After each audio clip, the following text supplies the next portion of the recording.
You are now listening to the I Think I Love My Wife podcast. And this is your best friend's best friend, Chidozie Okafor, ready to take you on another journey. Are you with me? Because I'm ready. Let's get it. This episode is sponsored by Nello Effect, a coaching and consulting service that helps people turn mindfulness into action as they navigate the dating world as well as their relationships. Follow on Instagram at nello.effect and find more information in the episode description. In this episode, we continue to discuss the challenge that men have with listening instead of problem solving. We also examine the importance of sex in a marriage and maintaining an active sexual dynamic throughout the years of a relationship. And we conclude a conversation discussing the head of household being a collective effort. All right, everyone, we're back with Carlton. I had to bring him back because he hit a good topic that I wanted to discuss, and I've discussed. If you ever listen to some of the bonus content I had with Brittany Gwynn, and want to start there, and then I want to make sure that I have some questions that specific to your wife and the title of this podcast, as well as I want to make sure we do our rapid fire section. And so I want to make sure we do that because all the perspective that you've given has been great so far, but I also know people also love hearing those parts. So I want to make sure I hit it before we let you go. The last episode you were talking about, one of the things you had to learn was listening versus providing solutions. And I just want to spend time because I think it's important for men to hear this in the sense that we are very much solution-oriented people. And so a lot of times we won't, and then we don't grow up in these very supportive spaces that encourage communication and offloading how we feel about things. And so oftentimes we don't tend to share unless we can't figure out how to move forward. Like we need the solution. And so we're sharing because there's a reason for the share. We want you to provide perspective because we spend time thinking about it and we don't know what to do, right? Or we need that perspective to help us make a decision. Where women sometimes, like you said, just need to offload. And I had to learn in my previous relationship that I'm a destination person. I don't care. It's not as I won't say I don't care. It's not as important the way that we get there in the journey as it is that we get there. And so when we did stuff, I was solving for like, did we tackle everything you said you wanted to? You should be happy. But I've learned that the destination for some people, the journey for some people, is more important than the actual destination. And so it's important to know that about your partner and be mindful of that in your experiences and how you communicate and how you guys deal with certain things. And I think the venting part is a part of their journey to get to what they're trying to get to. Also, I'm a certified life coach. And part of that coaching piece is, like you said before, you could see where the disconnect may be. Or you can see like, hey, this is how you solve it from what you told me. But the role of a life coach is to sit kind of like when you're doing driver's ed in that passenger side. I can't steer you in the right direction. My job is not to tell you to go this way and that way. My job is to say, hey, here's some implications that you may, if you go this way, here's what you may, run into. Or if you go too fast and hit the brakes, you might have whiplash. It's up to you to decide, do you want to experience the whiplash to know like you shouldn't do that anymore? Or do you want to, you have to go through that experience on your own. And I'm here to help you navigate those experiences versus telling you, do this to do that. And I think it goes to your point around sometimes women don't want our answer. They just want us to listen to them and they want to have like a space to get it out. That's part of their journey. And as men, I used to say as for men, it'd be important or helpful if a woman told you like, hey, I just want you to listen to me. But as a man, I've learned that when we don't know the answer, and I started to apply this myself, is when they start talking, I'll ask them, hey, do you want my opinion or do you want me to listen? And so it's incumbent upon us to, if you don't know, ask versus just assert that they want our opinion. That's actually, I was going to say that. It's like, I had to learn that you just got to ask. Yeah. Ask first because they know what they want out of it. Of course. They know already. But the other thing is, man, give yourself some grace because, man, I forget. Like, hey, it's a default mechanism. If we 15, 20 minutes down the conversation, shit, after a while, I'm thinking like, all right, why don't you just do this? And then it's like, oh wait, actually, hold on, that wasn't what you I was take it back. I looking take it back. I take it for. back. I'm still listening. I'm still It's listening. like, all right, let me go back to listening now. Yeah, and You know it's what I mean? it's But I think even with that listening though, it's that engagement, right? Is they're not just listening. They're not just looking for another ear. It's like they want that like make sure you just acknowledge what they're saying. Like hmm make sure you give that occasionally so that they there's that that feeling like okay, hey, all right, you're actively listening, not just like listening. You know what I'm saying? Oh, Like for sure. I think it helps. I think for women, and I'm not one, but I would assume that I think it provides a level of intimacy and connectivity. Like, okay, you get how I feel and what I'm going through. Where for a man, it might we probably want that, but it comes off and looks different. I think we're all human for beings and we want sure, the same things, but we express it and are used to receiving it differently. I think, to your point exactly, if a guy is listening to this, it's not about just being there and saying, "Yeah, I heard you," but what that does for a woman is beyond you hearing them. That it grows y'all closer together. She feels more connected to you hmm in ways that you probably can't even conceive in that process. And I think it's important to think about it through that lens versus I just heard you out. most definitely. I know we haven't done some of the questions that I told you were, so I want to get through those things. And I think some of the things you've mentioned Gotcha. before, but I want to make sure we talk through those. What do you love about your wife? What I love about her, I would say, man. I mean, there's a number of things, so I'll kind of give let's maybe call it top three. Um, One, just her ability, her level of understanding. I think that just as right, I mentioned earlier, man, like I've grown in different areas, like of my life. I started, our relationship early. I mean, we both did, but, women mature a little bit faster than we Mm-hmm. do. Um, Okay. so there's a lot of growth. So there was a lot of growth that I had to endure, along the way. So I think just that patience and understanding is something that I've always like really appreciated. I think the other thing is just, man, she's just thoughtful. I think I can't. There's countless times where, maybe there's a task that needs to be done, and I know it needs to be done, but then I look up, it's like, oh yeah, I just did that. And it's like her, like that love language is really more of, like the acts of service. I'm like, that's what she cares a lot about. So she really, lives and breathes that. Mm-hmm. She does that not only with me, but like with loved ones, with friends, and it's just a joy to see. Yeah, I think the third thing that really comes to mind, man, that I love about her, is just the level of commitment.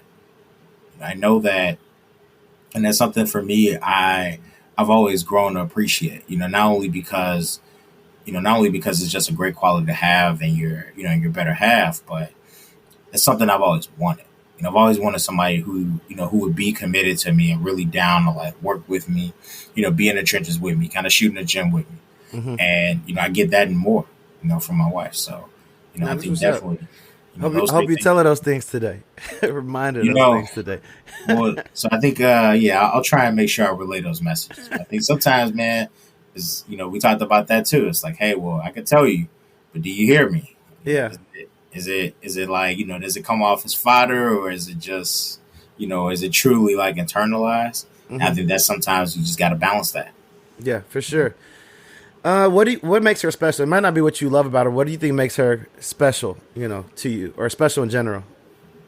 Sure. Man, what makes her special to me is I think, man, just she's very like nimble. Like I can bring her, I can bring her around the guys and she can hold her own. You know what I mean? She'll contribute to a dialogue. Mm-hmm. You know, I think I think the other thing that I really appreciate, man, what makes her special is just how family oriented she is. Like I think that, she's the type where, she's gonna do whatever possible to make sure that, relationships are, maintained, or, making sure that, we not only even with family but with friends. When I think about I think about things like even Christmas, where, this is a season of giving, right?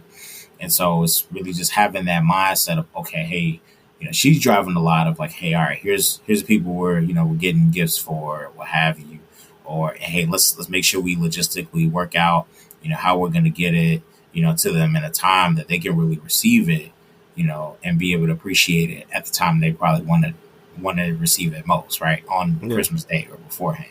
Yeah. That rigor and that thought process that she puts into, displaying kind of, the love not only of her individually, but just the love of our family. And that's something that, that commitment to it is something that I've always, that really differentiates her to me. I think the other thing, man, the other thing that comes to my mind is that she she's just consistent. You know what I'm saying? Like whether it's Yeah. work, whether it's being at home, whether it's our relationship, sh I always get a sense of what to expect, and it's always a high level of consistency in terms of like just her performance. You know what I mean? She's a top performer at work. You know what I'm saying? She's also like a very she's a big reason for the success of our marriage too. You know what I'm saying? So it's like just that level of consistency in a lot of the things that she does. Like to me, that's a big differentiation. You don't see that a lot. I definitely For real. definitely feel like I'm married up. That's a great feeling to have. Oh yeah. No, does I haven't asked anybody this before, but it just came to me. What does she do that works your nerves? Uh, we still recording? Yeah. Let's I'll give you an see. example. Someone said before, I didn't ask the question, but he was talking about in the context to a story, and he was just saying how his wife leaves like the cabinets open. He just can't stand it, and he leaves the lights open. I was like, it was comparing the two and how they like work through those little things. But I didn't know if she just did some things that so people know like everything ain't rosy, Oh know. yeah. And the Oh yeah. what are the things that she works your nerves, but you just like this is who this person is, and I take it the crickets with the straights. It's like that. I think first thing that came to my mind as you said it was she's the type. She's very like together. She has things. She's very methodical. You know what I'm Mm-hmm. saying? But then we'll lose her keys or we'll forget where this got put. It's like, well, how you forget that? They do Yeah. that every day. Or how you lose your phone? We were just talking. Then it become a group project to go look for Right. it. Yeah. Now it's like, all right, wait, we gotta hold traffic. We gotta go Carlton's find. like I put my keys in the exact same place, so I don't have to deal Yeah. with this. Now this problem is becoming It's my like, oh, problem. hey, nah. Or like, let's say, like for me, I kind of operate sometimes in organized chaos. But like, Mm-hmm. hey, if I need to go find something, it's like, all right, well, I know where it is because I remember, like, all right, I put it here. Mm-hmm. I can't tell you why I put it there, But but I you know can you put remember it I there. put it there. Whereas she knows, like, hey, well, I am like, let's say I'm cleaning up, I'm doing all these things, but I can't find this, or I can't Mm-hmm. like, where's this at? I know I put it somewhere. I don't remember where I put it, but I know why I did it. Yeah. So I think that's probably something that a little quirky thing. I think that'll come Yeah, about. everybody has them. I think I'm starting asking that just to see what people say. You talked about a little bit with the phone story, but I don't know if this is the specific moment. Mhm. Part of why the podcast is called "I Think I Love My Wife" is because I think a lot of guys, not maybe you weren't in this case, but um, have the feeling of loving a woman or a woman or a person, and to some degree they're fighting it a bit, and it's either a certain experience or something happens that they're like, you know what, I think I love this person, and it's not framed in a question, but more so affirmation of what they already knew. And so I want to ask you, when did you hit that moment where you're like, I think I love this woman? How'd you know that?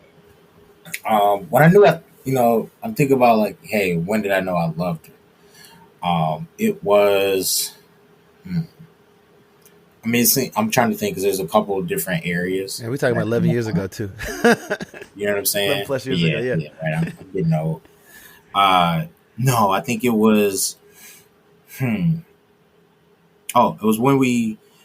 It was actually shortly after we moved in together, Mm-hmm. and I just remember, man, like being so like intentional about like where we lived in the city, right? Like she didn't live in Chicago, you know what I'm saying? So like she moved to my city. I wanted to be very critical about like, hey, where are we going to, begin building like our roots together, Mm-hmm. as a collective. And I think just the level of appreciation that she showed to me by like, because I invested that time and that effort, it was frustrating because it would be, you get the Zillow updates. And it's like, oh, wife likes this spot, and I'm like, yeah, no, that's coming off. That's not a good decision. Like that, those types of things. Yeah. But it was just the joy that I saw when we started building a home together. That's when it was like, man, like, all right, I'm really in this to win this. Like, yeah. This is it. Like, this is what this should feel. This is what love should feel like. This is who I should be with. Gotcha. No, that's for real. Before I lose track of time, I have some other questions, but let's go straight to the round robin piece. Mm-hmm. The way that we do it, I'm gonna ask you a series of questions. Give me your most abbreviated answer that you can, and then we'll pick a few that I want to go deeper on, and there might be a couple that you want to expound on your answer, and we'll do that at the end. Sure. So the first one is it? Do you think it's necessary for your wife to be your best friend? I think of friends in like different in different manners. You know what I'm saying? Like I do feel like my wife is my best friend, but hey, we probably gonna have it's gonna be conversations that we had together that I'm not having with my guys, and vice versa, right? So I think that does it have to be there? No, but I don't know what that looks like if it's if it's not your best friend. Got it. From a love standpoint, is it wife over children or children over wife? Oh no, wife over children. Because guess what? These kids are going to grow up, they're going to move out the crib, and they're going to forget about me. Especially, I got boys. The boys like mama. I love my mama. Like my dad, I'm like, you my man, bro. Enjoy. I'll holler at you when I see you. But my mama, I talk to my mama regularly, right? No, she's going to get all of that. So for me, it's like wife over kids because it's the one who chose me. Yeah, that's one you chose. Yeah, but it's the one who chose me too. Yeah. I think that's something real critical to remember. Mm-hmm. I think that, hey, you made the decision, but it's not just you. Like, hey, she could have been with somebody else too, For sure. Was your wedding worth it financially? Absolutely. Okay. It's and that is me telling you that, like being young, not really having the bread, and like why are we inviting all these people? Because I mean, like for me, man, I got a bunch of line brothers, you got a bunch of line sisters. It was just a lot, it was a lot of focus. Yeah. You know what I'm saying? And it was like not too long after like undergrad, so like we close. Like, real close. You know what I'm saying? So it was a populated wedding, but man, dude, we still talk, the fact that we still talk, or people still talk about our wedding and like what their experience was, to me that's like it's worth it. Worth every penny. How much ballpark did y'all spend on y'all's wedding? It'd be a rough estimate. Yeah, I'd say like probably 15, 20 grand, something like that. Yeah, I'll get into that in a little bit. If you had a fixed amount of money to spend on these two things, where would you spend more on? A big ring or a big wedding? Wow, that's a good question. Big wedding, because I'm big on memories. Yep. I think that, hey, yeah, ring, I'm gonna get it insured, or it, you know what I'm saying? We may end up upgrading the ring, so it's like, all right, well, you may end up getting like replaced in some way. But I think those memories, man, those are everlasting. Gotcha. How do you guys do it financially? Joint accounts or separate accounts? Joint, we do both. So joint account, when it comes to like we kind of allocate, like we budget money for ourselves. Mm-hmm. So like, hey, like I'll have like a budget every time I get paid. I'm gonna send I'll get a portion of that check, and then the rest, really kind of goes toward our household, and vice versa, and same word. Good. So basically, a large part of each of y'all's checks goes towards a joint account, and then you guys allocated whatever goes separate account. I am slowly coming around. I was telling my friend Brandon, he was in the very first episode of the podcast, and sometimes people don't look at that the same way, and I know I'm violating the rules of round robin, but he was very much looked at it the way I did, but they had separate accounts, and I was like, this just does not make sense to me, because now every new thing has to be a discussion of whose account's coming from, and I hope to avoid that. And we joke about it every so forth, but I have come around for the people that listen to this podcast. I'm cool with doing a proportion to like the way you said it, where, hey, we have a certain amount that goes to separate accounts, and you do whatever, and then the other rest of it goes to a joint account. So even I too can change and grow. So real quick, 2 reasons why we did that, just so you know. Yeah. One, we didn't have shit. Yeah. We didn't have shit. So it wasn't like, oh man, I'm bringing this big bag to the relationship, and I don't know, I need to probably keep that to I didn't have that. You know what I'm Yeah. saying? And we neither of us did. So it was just easier to do that, to pool our funds together. Yeah, I was like, we needed to You pull know what the I'm saying? funds. Right. Yeah. Like so it wasn't that we didn't have that. Right. Like Yeah. I think the second thing was you just hit on it, making decisions about every little thing. You know what I mean? Or like having things where it's like, all right, hey, I'm going to do this, you going to do that. Whereas in reality, it's like you're supposed to be collaborating. So it's like, Yeah. hey, well, having this division of responsibilities is fine, but it's gonna be a lot more maintenance versus, hey, look, here's where the funds are. Get what you need to operate your lifestyle. You know what I'm saying? Hmm. And the rest of it just kind of goes toward us. No, I'm with it. And I would say I'm at a good point. I'm not at undergrad levels in terms of income, or right post undergrad levels in terms of income. But I never thought about it that way. And I think that I can see why people do. I just thought about it from one, what I saw growing up, but two, I just looked at it like everything that's important to you outside of like your personal maintenance and stuff should be like important to me in terms of how we prioritize it. And so, for example, let's say you've been giving your mother or someone in your family a couple $100s a month. That's now our expense. Like that, we have to figure out how do we do that because the fact that we got married shouldn't stop you from doing that, and shouldn't take away from whatever you need to do your hair and stuff either. And so, I just tend to think about like it's important to write down everything that we typically have to spend money on each month. Let's allocate our collective money towards that. Also, hey, what are our goals that we are looking, whether we want to save a certain amount or whether, hey, there's this trip that we really want to go on that we want to be extra lavish on that we know we're going to need a budget for X amount. And then whatever we have left, all right, we got to make work to do the things that we want to do on our own. That's how Yeah. I've looked at it. But I recognize that I started to recognize that people need, or some people desire that level of independence. And so I've slowly moved over to figuring out a percentage that will go towards like whatever you need. No one's checking. I mean, there was always going to be an amount of money that got split out. I was just thinking about it from once we prioritize everything that's important, then you see what's left. If you want to buy a Louis bag and there's only $500 left, we can't afford a Louis bag. But I'm Yeah. slowly recognizing the other side of it in the sense that some people just want to have money to just say it's theirs, and it's important for me to respect that. And so that it doesn't have to be everything. We'll figure out what that percentage looks like, but I'm slowly coming around. Yo, I don't want to go too far off the We already tangent. there. We can go. You did, but you did say something too, right? It's like you're like supporting your family. Like I think, like I'm kind of in a similar spot like that, right? Mm-hmm. Where, hey, I think it's a matter of discerning whether that's exception based or is it truly like, hey, look, we got a budget for this, or I'm Yeah. consistently being asked, so we need to be prepared for this. Yeah. Like that level of like financial preparedness is something that you should be discussing as a unit, especially if you're using, if you got a joint fund. You Mm-hmm. know what I'm saying? Like that's kind of, I mean, like, for me, that's kind of how I operate. Like if it's something where, hey, look, all right, I got my personal funds. It's something like, okay, one-off things, like, okay, whatever. I'll just Yeah. handle it. I'm not going to Or you may bother. not want it to come out the family budget. Like, Right. I just got it. Exactly. But if it's like something where, hey, wait, no, this is something that's consistently occurring and we need to probably just have a conversation about it, then we're going to have that conversation. Yeah. Because I get clouded. Like, I mean, it's easy to get clouded.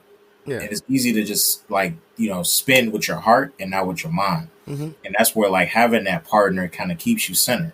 Yeah. You know what I mean? There's things that, they'll say that you might not like, but you need to hear. Yeah, exactly. How often do you guys talk about y'all's like I guess family plan and budget? I know some people do once a year. I know some people do monthly. Yeah. How often do y'all like recalibrate? Hey, adjust given like what's going on? Yeah, it depends on like, it kind of depends on like what area of the budget we're talking about. So like, let's say, you talk about like the vacation piece. Like, yeah, like that's something that's like, okay, that's annual. Like we'll kind of forecast like, all right, here's the things we want to do. And I'll tell you, it took us a minute to get there. My wife was down to do that. I was not. I was more like, hey, wait, all right, we got it. Like, no, like shit, I want to live life. And she's like, why would we do that? Like, you know what I mean? Mhm. Man, what? Especially after B school. Yeah, no, Okay, listen, I'm still But- paying that stuff off. But yeah, I think it was like, hey, wait, I worked hard, I do this, right? That was my mindset. And she's like, okay, well, wait, we got things that we want to accomplish. we got to prioritize. Yeah. We got to pick and choose. And how do we want to be So, in the future position in the future? So definitely, mhm. definitely get that. At any point, do you guys bring in a financial like planner or expert, or y'all just kind of manage it on your own? No, well, we do manage it on our own, like day to day, of course. I mean, we do also have a financial plan. Okay. And I talk about these things because I just started, certain things. One of the conversations that I've had, and he was telling me that, like his dad worked in, I think, the postal service. His mom was like, I think, an educator. So he's like, he was using himself as a proxy, but he's like, we're in the first generation of, black people where we have the option to try to acquire wealth. Like before, people like our parents didn't have that option to try to go get it. Like that wasn't like a choice. Like I can defer this relationship and chase trying to get wealth, or those type of trade-offs. And he was like, so there's certain things that I can't even talk to my father about because I've never been in that. He's never been in that predicament to think about those things. And so I say that to say, like, my parents manage money themselves, and they're more like, hey, bank account, savings, that mindset. They're not really in the markets and thinking about things from a broader wealth building perspective. And so for me, it was the first time, like me in my family, I was the first person to go pay someone to help me give me perspective. In the Nigerian culture, like you paying someone to tell you like stuff you should already know. And so I know different people feel different ways about that. So that's why I want to ask the question, because I do think when you get to a certain level of income, it's important to invest in that resource to help you understand what your options are and how to best, do optimize for the things that are important for you. And so I like brought my brother with me. I was like, yeah, I know you don't want to pay for this, but I want you to see these conversations so that when you're ready for it, you can see the value that it brings versus why am I going to pay this retainer to have this person, manage my account or give me advice or whatnot. Yeah. And I think you hit it on the head, man. It's really about how much you have, right? So if you really don't have too much, it makes sense. Like, okay, you could probably just manage that yourself.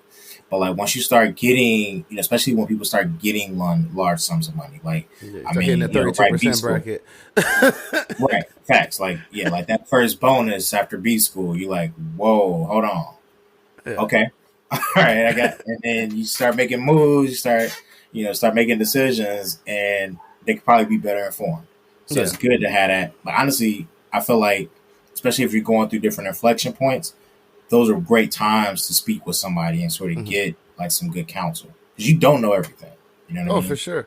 Or just where, we complain about, what we see on the news and stuff, but there's loopholes. I mean, they call them loopholes and they sound negative, but there are different pathways you could take within the law if you understand them and learn how to apply them to yourselves that are advantageous for, your own financial benefit. And if you don't know them and how to leverage them appropriately, then you're playing checkers when everybody out there that you try to get on their level is playing chess. And so it's important to get the knowledge to at least inform how you may want to move. And so I know we don't talk about that as much in the black community, and sometimes there's a pride. I can do it by myself. I don't have to pay for somebody for it. So it made me think about how you guys have thought about it. Was that a big thing for y'all? Was your wife pretty much on board of doing it as well when you guys made that decision? Yeah, man. I think we were definitely on one accord when it came to that. I think that like that was an easier conversation to have, especially once we found someone that we entrusted, to be able to have that conversation with. Then it made a lot of sense. I think the thing that came about was the level of work that it takes when you're having that conversation. Oh yeah, like gathering all this information. There's a lot of things that can come about that make you not want to do it, but the investment of time is so worth it because it just gives you a different perspective. It could just be. I remember my financial advisor was telling me like, "Hey, I need you to put a budget out, like everything you're spending money on." And I had it set up where like all my bills and everything that was important was allocated, but I knew how much within the month I could spend, without going over or not being able to pay my credit card off that month. But that wasn't detailed, and it was just like annoying to go like look through all your credit card statements, see where everything is, and allocate it to where it goes. But doing that was so valuable because you're like, why am I spending so much money on Amazon? Or why am I spending so much money on this? And say like, is that where I want to spend it, or can I be doing something different? And so it definitely takes work. It's not just like boom, boom, boom. They give you advice to maintain and and get that information that I encourage folks to do when they're at that point of their, I guess, financial journey to do so. We're back into the round robin. I know there was an aside. How are you with the in-laws? Are you fans of them, friends? Are y'all close? Is it just, hey, I see him when I see him, and that's the way I like it? Man, yeah. So in-laws, definitely. We see our in-laws pretty regularly. So like, my wife, her mom lives nearby, Okay, not nice. far away. So we see her there daily. She helps with the kids, like after school. And I mean, honestly, man, just a great relationship. I'll do. It's definitely, definitely like the second mom. That's definitely how I view it. And I think my wife, looks at my parents very similarly. Hmm. I think that, but that's also because our families are similar in that regard. Similar vibe that you get. So I think it was easy to sort of mesh and like become like one blended family. Yeah. You see what I'm saying? Did it happen from jump, or it just took a little while and it developed over time? I mean, I think the bear, it was initially there, but I think it's grown over time. Okay. You know what I mean? Like that I definitely feel like it's grown more. Just through different experiences, what have you. Um, How much of so that is and I'm thinking about this as I talk about it. How much is that is organic just through the course of life? And I get it's like initial fit, right, that you mentioned. But through the course of life there is, especially when you have a kid and just your mother-in-law's there showing up and helping, so you have that time versus you being intentional about, hey, I want to have a relationship with her. So like maybe you go out to lunch with her to develop some of those touch points and independent of your wife. How much was it all organic, or was it a piece of intentionality to, hey, I need to establish this relationship with my mother-in-law, my father-in-law? I think initially it was intentional so that we could get to the point where it was more organic. Got it. You know what I'm saying? Because like I remember, man, like I would, my wife is from Michigan, so like we would, sometimes like drive to like visit her family, and then we were long distance at different points in and throughout our relationship. At Hmm. one point, she was in Michigan, and so like I think I'd have like rides where it'd be like 3.5 hours with with my mother in law, Got it. and so I think that we just, we naturally kind of build bonds. You know what I'm saying? Like, I mean, I asked my mother in law for permission to marry my Hmm. wife. You know what I'm saying? I think just the respect level that I think I have for her and continue to have is really a big proponent of why we've been able to build in that way. Yeah, I think everybody's in-law situation looks different, and Oh, I yeah. think we Oh, don't yeah. talk about it enough of how much intentionality. Some of it's organic, but intentionality to create those bonds independent of the partner that's linking them. I think when they are established, where they are, my partner's not needed for me to go talk to or they can talk straight to me, and it's all good. I think that's where that's a happy place to be in, and so it Mhm. doesn't always just happen. I think to Sometimes, me, too, like, it's, in my case, I came from a family of boys. yeah. My wife came from a family of girls. So it's like also, it's like I'm like, I can be like that son that, Hmm. that my mother in law didn't have. My wife can be that daughter that my Yeah, mom for never sure. had. You know what I'm saying? And some lights, right? So I think it's also like that opportunity where if you are intentional, that could really, to your point, reap some real benefits. No, for sure. Touchy question, but I ask it anyway. When you think about sex, and you're asking in different ways, your Sure. just your personal preference, just in general. Is it all the time, weekly, monthly, every I now and mean, as then, much or as I can whenever, get it. as Hell much as yeah. you can I'm get it? trying to get it. As much as I can get it, I'm with And what's the reality? Is it all the time, weekly, it. monthly, every blue Uh, moon? let's see. No, monthly. No, God, no. I think that's. I mean, yeah. For me, I think that would be a deal breaker for me. Yeah. I think, but why? Here's why. I think for me, I am pretty expressive. Like when it comes to sex, I look at that as like a connection point. Mm-hmm. Something. My love language is physical touch, as an Yep. example. You know what I'm saying? So yeah, like for me, I would say yeah, like I am. I'm sexual. Like Mm-hmm. I want that experience. But not only that, man, I want it with my wife. Yeah, and that's what's So supposed to make that relationship right, unique, yeah, more right, like unique than any other relationship. right, like I mean, I hate to be like this, but like you talk to women and like, oh man, I've been waiting my whole life to get married. I was like, yeah, I've been waiting my whole life to like have Have fun with sex my all the life. time. Right? So I think there's that. In terms of like how it happens in practice, we try not to really keep like a schedule of it. Yeah. I think it's just more of like, hey, are we kind of, are we both in the mood? Are we both on like the same wavelength for it? And then it'll happen. I think something that I grow to appreciate is like, hey, let's say like, if I'm trying to do it, I mean, I get it every time. But to me, that can be frustrating at sometimes, depending on what time it is. Hmm. But I also, at a high level, I tend to appreciate that because it's Yeah. like, well, it makes me want it more. You know what I'm saying? It makes it that much more special. Um, so I mean, yeah, for me, yeah, but shit, yeah, if it's up to me, I'm doing it whenever. Was that an adjustment for her? It Because sometimes was, there's I some think, women that are on yeah. the same sexual wavelength. There's some that they can go long spurts without it, and it's not about love. It's just who they are in terms of where Mhm. touch fits. And so, was that an adjustment Yeah. for her?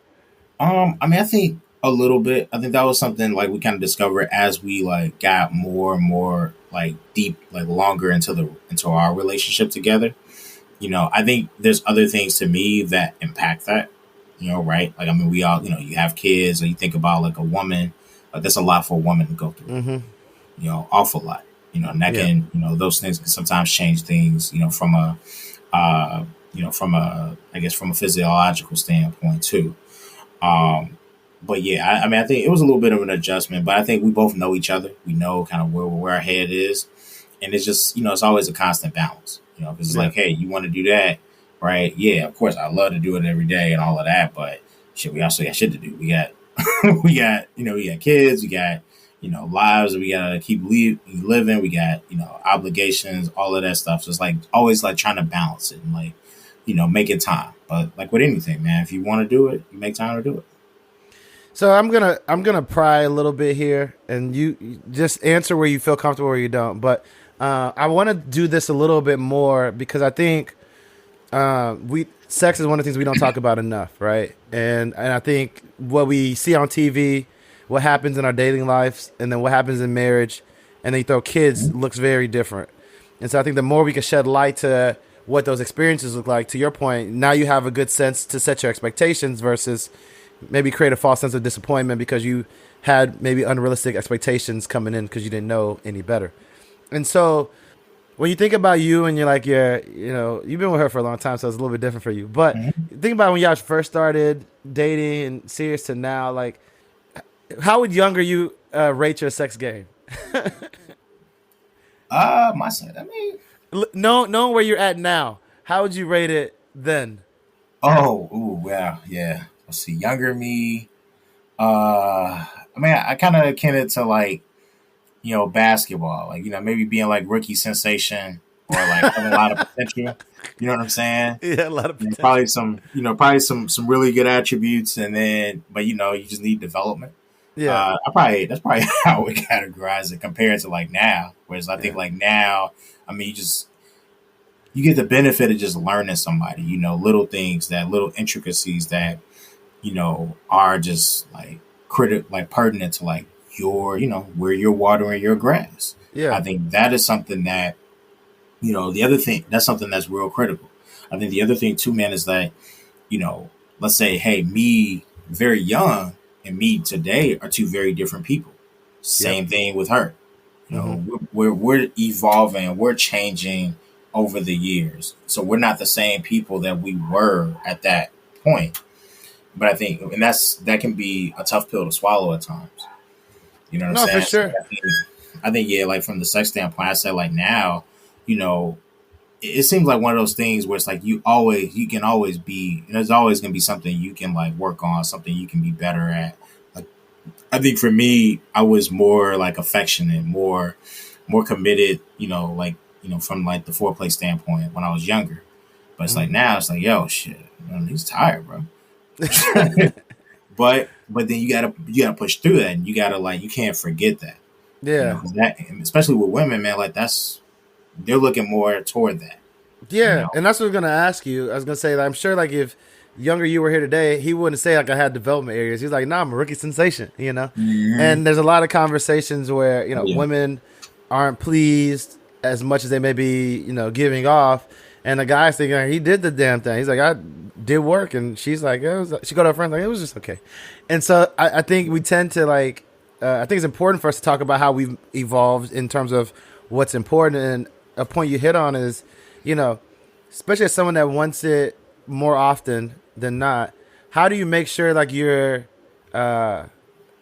watering the grass the way you need it to be watered so that when you're ready for it, she's ready for it? Because I hear like sometimes it's about what you do at the beginning of the day, Oh and the yeah. things that you're Right. having before you get there to make sure she's ready for it. And so as a person that's been married for a while, how do you make sure, you don't have to go into detail of what do you do, but how do you make sure that you are setting the table for like when you're ready so that she's ready too, and then instead of like tapping on the shoulder, you know, leaning Oh on the yeah. back. I think it's man, a lot of it is just like nonverbal communication. Hmm. You know what I'm saying? Like I think, just hey, you may walk past, make good eye contact, or just a smile, right? Or hey, you may text something funny, or like, oh, hey, I saw this and thought of you, or what I'm saying, or let's say being thoughtful too. I mentioned, like, I think kind of, you hear people talk about the love languages and what have you. I think that's real because, typically, to get that kind of start setting that mood, you've got to really tap into what like their love language is. Acts of services is like my wife's love language. So, Where's that rank for you? mm, nah, I'm pretty independent. So it's like, yeah, I don't need that. So it But was a bigger adjustment oh yeah, to get to 100%. where she needs it. Yeah. You know what I mean? And like, not, I think even those acts of service, those could be completely unrelated to like to sex. It's Yeah. like, hey, like I'm very much, hey, all right, or if I'm looking to get sex, hey, that's what I'm thinking about. That's what I'm trying Hmm. to, that's going to be the thing. Whereas like, that's not the same, Yeah. with like my wife. Like it could be, hey, shit, you did the dishes today, or, what I'm saying? You like picked the kids up when you weren't supposed to, or, what I'm saying? Or hey, you thought about dinner, or you made, you did something. Basically, took something off my plate that Hmm. I didn't expect. Yeah. You know what I'm saying? Pleasantly surprised me with something. Good. Like that, those types of things, I think, can really play well. I think the thing that I will say is that you have to be real clear on why you're doing it. Like if you're doing it just to like ultimately get to the panties, it's not gonna work. Hmm. It's gonna not have the same effect. One, because this person knows you.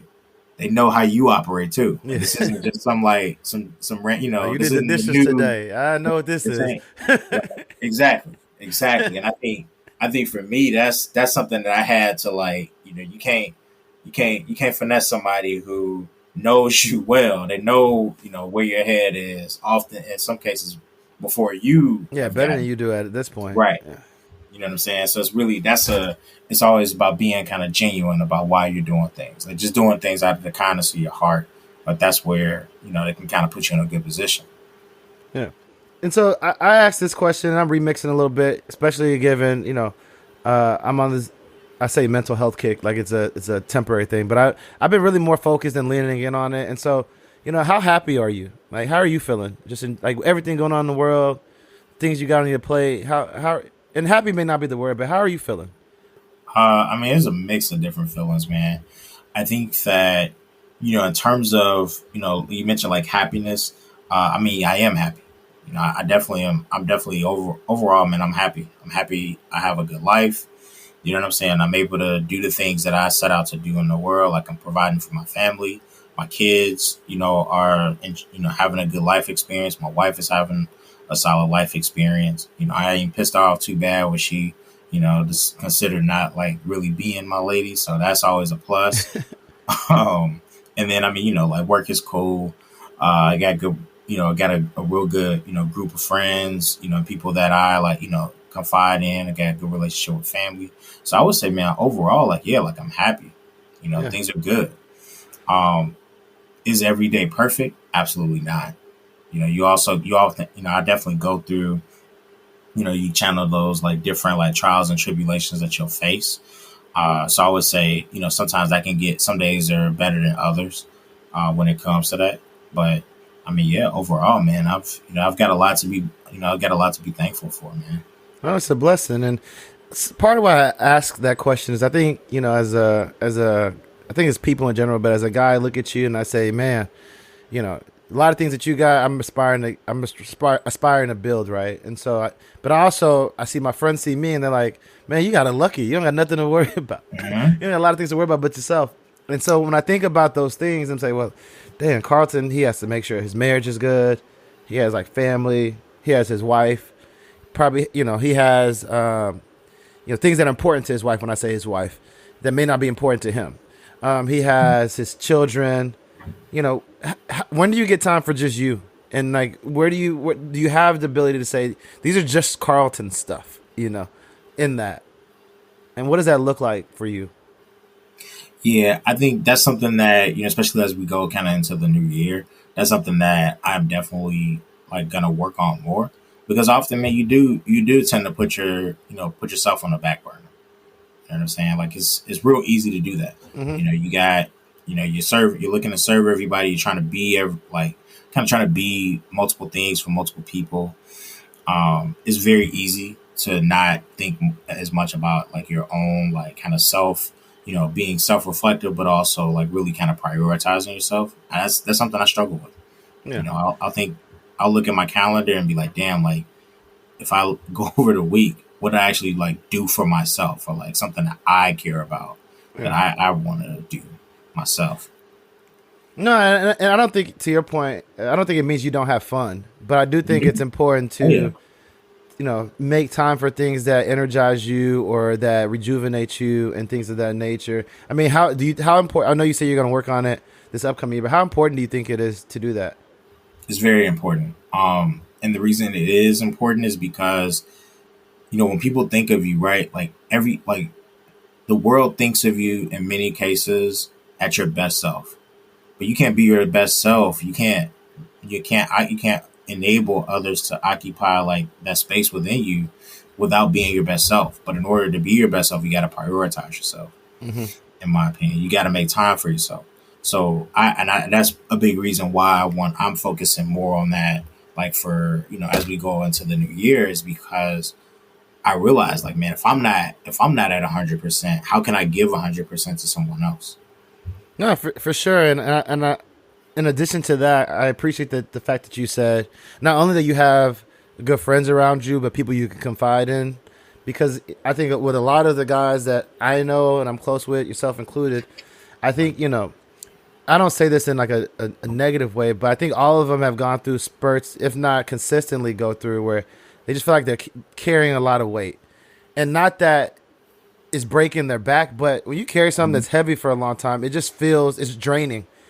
And so sometimes just having the ability to communicate that and share that with people that you feel close enough or you trust helps alleviate the pressure a bit. It may not take the All weight right. off, but alleviates it. So I appreciate that you said you have those people, because I think probably one of the most unspoken things, especially from a black man's perspective, and not to say that black women don't have their own set of burdens that are very challenging and heavy, but I think there's this level of like mentality. I would assume that you have it, and a lot of people that I'm close to have, is like when they think about being the head of household, it's making sure that like everything else is good, and there's a level of things you don't even want to bother your wife about, that you'll figure out how to do because you want to create capacity as much as you can. How do you think about that term head of household and what that means from the weight standpoint and what that just looks like for you and your household? Yeah. I mean, I take pride in it. And the reason why is because, I look at that as like, man, like we're great. With great power comes with great responsibility. You know Mm-hmm. what I'm saying? So like, I mean, that's a powerful thing to be leading, to be leading people in general. But of course, when it's your household, because these are people that you fundamentally care deeply about. You want to make sure that they're having success, that they have a good life themselves, and I like being in that like kind of that power position to be able to help cultivate that. Mm-hmm. So that's something that I really like embrace and embody personally. It can be pressure it can be pressure filled. I've definitely challenged myself, on like, hey, am I doing enough? Am I creating more? Am I really making sure that I'm, cultivating the types of life experiences that I want, like for, my family, and it can definitely be heavy. I think for me, I work hard, and that's Mm-hmm. why I work hard. Not only because I'm incentivized to do so, but also because I want like my kids to see, hey, when they think of dad, hey, shit, man, that motherfucker was working, Jack. He Yeah. was getting after it. He was, he was still around. He was still here. If I needed something, but I want them to understand that I can do those things, but also, setting a precedent that like, hey man, if you want the lifestyle that you have today, you're gonna have to work at it Mm-hmm. because I did it Yep. for you. You know what I mean? I think that's something that I think both my wife and I really kind of possess. You know what I'm saying? So yeah, I'm the head of the household, but it's like, I mean, we're a unit. Yeah. What does that unit look like? You know, because and I asked the question because I think sometimes people see a head of household like from a very authoritative, like I call the shots, you do what I want, you do what I say, and then some people look at it from you know, not thinking true leadership. You want to be in a position where everybody's empowered to lead in their own right, and you trust that they're leading. And you're there to kind of fill in gaps and make sure that we don't miss anything and all that kind of stuff. Or that some people will say, the head doesn't move without the neck, right? And so I can't go anywhere without that alignment. So those are just different ways that people may see it. How do you see it I see as it it more pertains to the collaborative. unit? Yeah. Yeah, no, I see it more collaborative. I think that, that works for me. One, I think big reason I see it that way is because I've grown up in an environment where, like let's say, hey, like, my dad was not the breadwinner in the household. And that didn't make him like less of a man. Mm-hmm. It was just a thing. So I got comfortable with like, hey, all right, well look, this is gonna have to be a collective effort. You know what I'm saying? And being able to contribute, like, not only the fact that a woman can contribute to the household, but how she can contribute to the household. Yep. She's not limited to like these traditional like kind of gender roles. You know what I'm saying? But I think a lot of times, what I've seen is, just in relationships that I've been encountered over my lifetime, when you have some of those specific roles, things become a little bit more rigid in Mm-hmm. that regard. They can. I won't say they always do, but they can become a little more rigid if you don't handle it appropriately, or if you don't still have that like that sense of effective collaboration. Yep. Whether both parties are like working, or one person's working, one person's contributing, there has to be that level of respect for the contribution, whatever that contribution may be. So I think I look at it really as effective collaboration. That's what's going to yield success. Like there are definitely some key things that I will like put down. Like, hey, look, no, I'm probably going to make this decision, and it's respected that that's how it's going to go. Then there are Yep. also things where, hey, look, we might have to make this decision together, and being real cool with that because, hey, man, I didn't select you as a partner because you weren't, you were incapable of doing this. Mm-hmm. I wanted you to be my partner because I know that you are a great thought partner in this sort of decision process. As Gotcha. an, That's real. I appreciate that. Last few questions, and then I'll let you go. I know I've taken a lot of time. And this kind of, I guess, goes to some of the questions we were talking about before. One, how much, with the kids and everything you mentioned that you have going on, how much weekly alone time do you think you actually get with your wife?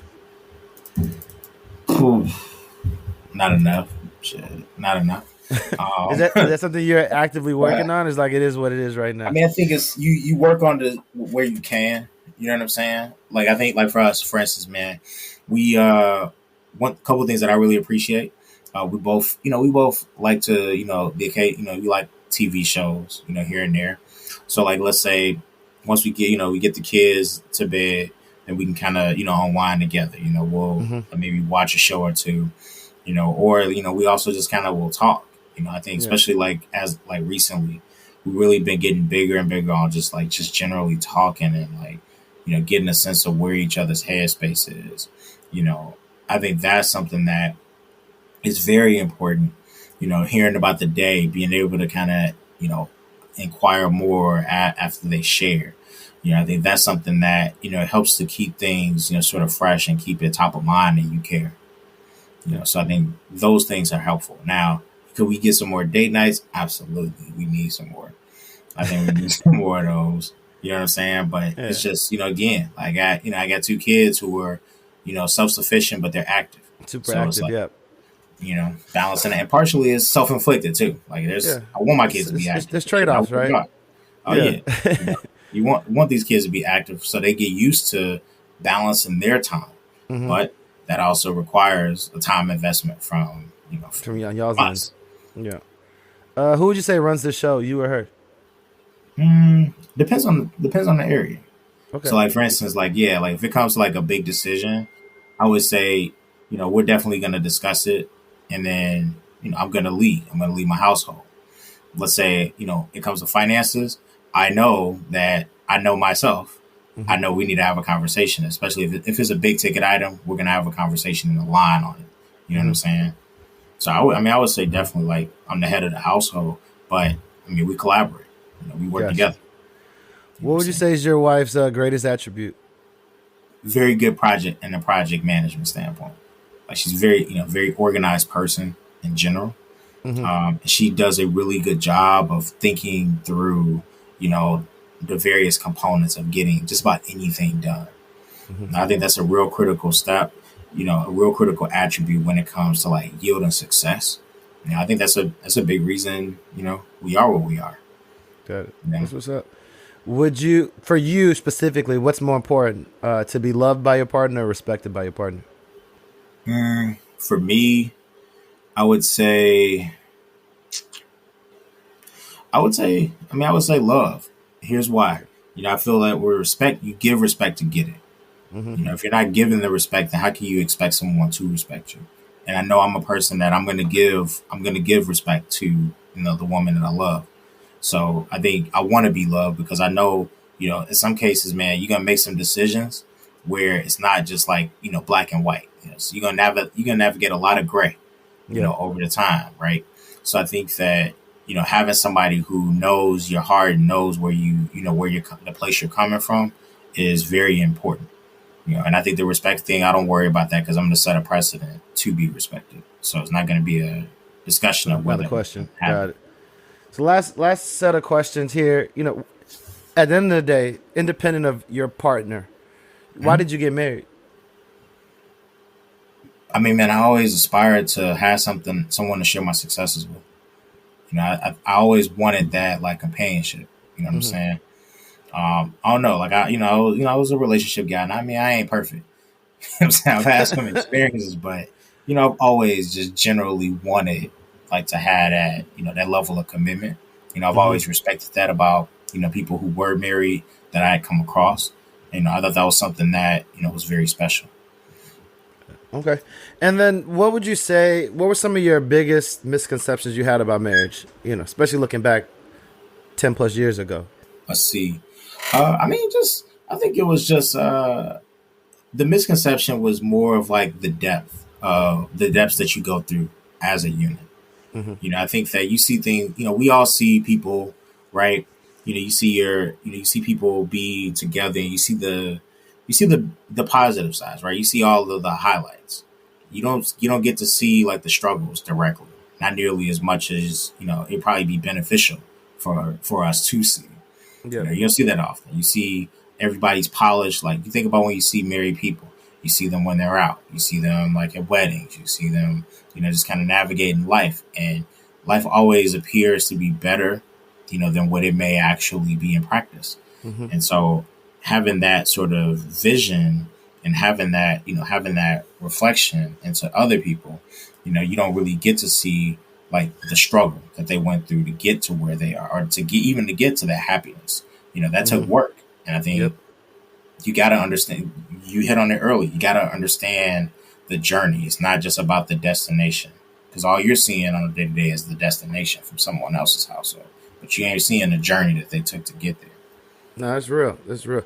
The last two questions that I always wrap every interview with. First one is, in 15, 10, 15 years, what advice are you giving your sons about on dating? Dating, let's see. It's not just about the sex. Be selective. Don't be afraid to be selective. I think that's probably the biggest thing that I look to share like with my sons, and like just really teaching them more of like the quality of people that you open yourself up to. Because I think, yeah, you could get to that spot where, hey, you just got a lot of high quality, women that you're interacting with. And I can't be mad at that. I can't tell you, hey, don't go pursue 20 like really, upstanding women. I can't say that. But I do want there to be like I always wanted, like, I always envisioned like a precedent that they're setting for themselves in terms of the woman that they choose. Because I feel like that's very representative of their mother. Yeah. And how they envision, how they visualize like their mother. I know with me, that was a big thing. Like, if I was gonna bring someone home, it wasn't gonna be somebody like half stepping. Like, this Oh is yeah. gonna be a woman that, like, hey, I can bring to my mom and say, look, okay, you can respect this woman. Like, Yeah. you know what I'm saying? Because you passing her off, you passing me off to her essentially. No, I can get with that. And then the last question, if I don't know if you guys are done on the kids or having kids side of it, but assuming you do, or hypothetically, if you have a daughter, she's into that 18, 19, 20, 21, like, what advice would you give her on dating? Well, first, we're done. No more kids. Also, I said, everybody, Hold on, this before you're already. done, are you done? Like, because I've talked about this more recently with some friends. Are you done? And I don't know where you feel about it. Are you done from like we're not gonna try anymore, or we're on birth control, or like I got tied or snipped? Are you done on what Tied part up, of it? tied up, and if she didn't get tied up, I was snipping, and I You was got cool. tied up, or she got tied up? What she did, Okay, we had it was C-section for our second child. and then you But got if she tied up. didn't, we already had that conversation. Like, I Would you think have we got both tied up ever? absolutely. Okay, Yeah, because I think we don't. no problem. I think there's some guys that, like, the perception is that guys might not be open to it as much. But I've heard a lot of guys that, like, on their second and third kid, and they're like, "Yo, we don't need another kid." That they're more open to that concept, and I think maybe, we think about the generation before us with, like, cutting their Yeah, tie. They're like, hell no. And I think but I think I've been too. surprisingly heard more guys, especially after their second or third kid, being very much more open to that concept. So I was just curious to see. Yeah, nah, I didn't have an issue with it. I was cool Yeah, with it. Like, if we didn't have, like, the C-section, I totally would have gotten the second, 100%. got it. Okay. Now but your question related to, yeah, first, I told you we done, but Yeah. the other thing was, I always wanted boys Uh-huh. for this reason, for questions like this, because I can't take it. It's too much. It's too heavy on me. You know what I'm saying? It just is what it is. Why is it heavy? Oh, because I mean, I don't know if there's like a language thing here, No, you can say but whatever. I know niggas, man. I've been out here. Like, I've been in these streets. I know what life is like. You understand? So it's like, no, I don't necessarily know that I want that personally. Um, but I mean, yeah, I mean, straight up, that was No, that I was always appreciate it. that was He's like, always yo, my I don't want to wish that on me. I don't even need that like, stress in my yeah, like, life. no, I'm good. No, I'm good. I rather play my part, train up some boys to be men, and that's cool. No, I Uh, feel you. but Carlton. I Oh, mean, go ahead. Go ahead. what I would say though is, um, I mean, yeah, I think the same. I think the same advice, man. Don't be afraid to be selective. Like, there's nothing wrong with putting yourself out there, but just really understand. Try to understand yourself first, and understand, like, the things that you like, and know that not every relationship's gonna work. Yeah. You may come across heartbreak, and that's part of the process in some instances. You know what I'm saying? Protect your heart where you can, but don't shut people out because of it. Be okay with the fact that, hey, you may be in a spot where you're gonna offer yourself up, and it may not work well. Learn from it, because it's gonna make it make you a better woman in that case. Hey, Carlton. I appreciate the time. This was great. I feel like I knew you, but I've learned a lot more, and I've always Oh, man. appreciated your advice and your perspective. And even in this conversation, there's a couple of things there that I'm like, yeah, you know what? I need to think about that a little bit more. And so for me, it was very fortunate to have you on here, given that, we're still in the same, we're relatively the same age, and you've been in the game and married for so long. Because a lot of times when I'm looking for folks that have been married longer, they're a bit older, so perspective is a little bit different. And so to have the similar age kind of relevancy and had been in the trenches as long and still, happy and, not to say that it doesn't go without things that you have to navigate, but to hear your perspective is only a blessing. So I definitely appreciate you to making time for this. Definitely. I appreciate the dialogue, man. I mean, obviously, I think highly of you, of course, man. But I see a lot of benefit from hearing like vantage points. I mean, there's things that, you have, just even, being like single, or, you know what I'm saying, where you think about things differently, and it challenges you to get a more holistic view of things. You know what I'm saying? Like, it's easy, right? It's easy for me to have my perspective because, I mean, shoot, hey, I've been through what I've been through. I'm married. I'm kind of I'm living it. You know what I'm saying? But there's also things that it's easy to lose sight of certain things too. For sure. And I'm glad. And that's the point of this podcast, is to really just talk about things that I think they're important to us as men, but in the windows that we get to see each other, that's probably not top of mind to bring up. And so I always appreciate being able to hear it in a very real and authentic way. So I just want to thank you again, and we're gonna bring you back. I got some other guys from Ross that we're talking to this season, and my goal is before we wrap the season that we'll get all of us so y'all can lead me on the right path. And I'd love to hear where I could be better. 'Cause I'm trying to get washed up, man. I'm trying to be like y'all, and I know it ain't all roses, but the things that you did talk about in terms of that collaborativeness and that unit and the value and benefit you get from it is something that I deeply desire. But like you said, it has to be with the right person. And so I'm looking forward to getting all y'all together and chopping it up like we used to back at, what was the house y'all used to live at? Oh man, it's like we spent time over at Sylvan White. Sylvan House, yeah. We. All right, man. Thanks again. I appreciate it. Yes, sir, man. Good to speak with you, brother. I really hope that you guys got something out of this episode and my conversation with Carlton. I know I did. And so for that, I'm grateful. I'm happy. Make sure you are tuning in for next week. We'll bring a new guy that I know.